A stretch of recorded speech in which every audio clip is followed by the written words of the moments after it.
You told me when you came on the show beforehand that Britain doesn't need another political party, which is why you set up the Great British PAC, basically to try and unite the right. What made you change your mind on that? I think that it's frankly, without wishing to have a go at him, it's frankly down to Nigel Farage's inability ideologically to hold the line and fundamentally to organize his own party, Reform UK, which used to be my party, along democratic lines. And I think Reform UK is so fundamentally flawed in the way that it's structured and led that irrespective of how well it might be doing in the polls, which seems to be the only yardstick by which Nigel Farage judges his success, not what he's actually saying and doing, but just how he's doing in the polls. Irrespective of how he's doing in the polls, I think Reform UK will fail.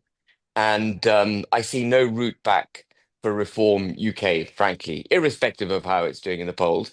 And I reached that conclusion eventually when Rupert Lowe was thrown out of the party.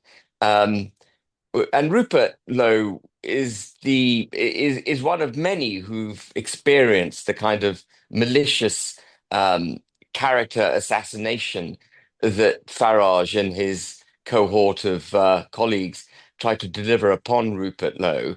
There have been hundreds of people who've been on the end of it, but I think they reached a new low, for want of a better word.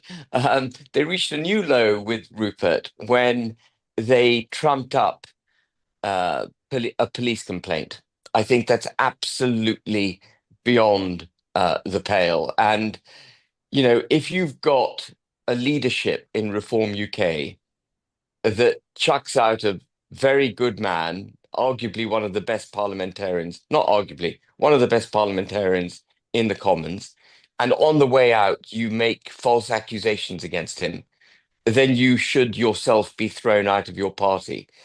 People often say, Rupert, get over it, reconcile. There can be no reconciliation where someone's made an attempt to get you incarcerated. Let's, for a second, just pause on that. They reported him to the police, presumably with an aim to get him imprisoned. That is Nigel Farage. He should be nowhere near office. And because he controls Reform UK in the way that he does, it's not democratized. It doesn't have the kind of checks and balances that I hope my party will have. Um, Nigel Farage has to go. But Nigel Farage can't go out of Reform because he is Reform. Reform and Nigel Farage are synonymous. So Reform has to go. And that means the only conclusion with which you're left is sadly a new party has to enter the fray. And as confusing as that might be for the so-called right, um, I think it's an absolutely necessary component if the country is to be saved at the next general election.